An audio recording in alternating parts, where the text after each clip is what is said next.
जिसका पुत्र जीवित हो उसे असहाय विधवा नहीं समझना चाहिए। और हम लोग विधवा किसको मानते, बोले जिसका पति न हो, बोले वो विधवा।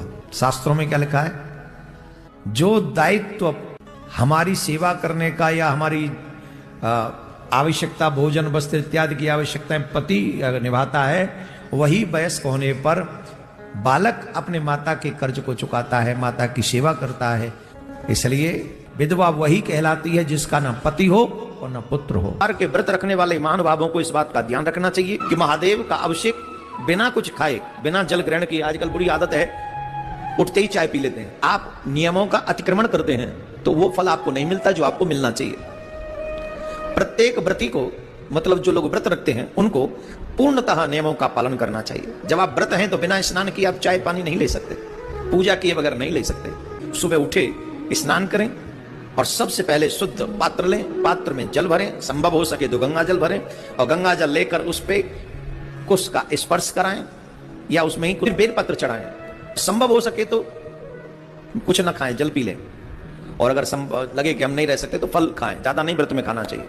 और ज्यादा से ज्यादा इसी मंत्र का जाप करना चाहिए, ओम नमः शिवाय।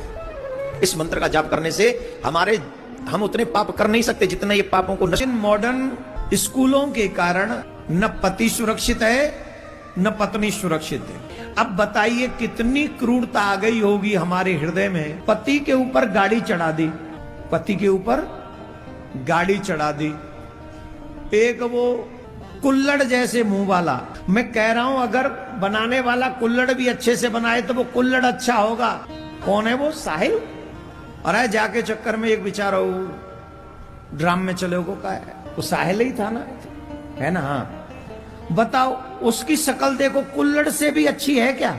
क्या आकर्षण रहा होगा कि उस कुल्लड़ वाले के चक्कर में अपने पति के इतने टुकड़े, इतनी निर्ममता। जिसके साथ 7 फेरे लिए हैं उसके साथ हम ऐसा व्यवहार कर सकते हैं? कहीं कोई पत्नी को जला रहा है, कहीं कोई पत्नी को छोड़ के आ जा रहा है, कहीं कोई पति को मार दे रहा है, कहीं कोई बेटे को मार दे रहा है। और अवई तो एक नया कांड हो गया, बताओ। अरे होने वाली सास होने वाले जमाई के साथ फरार।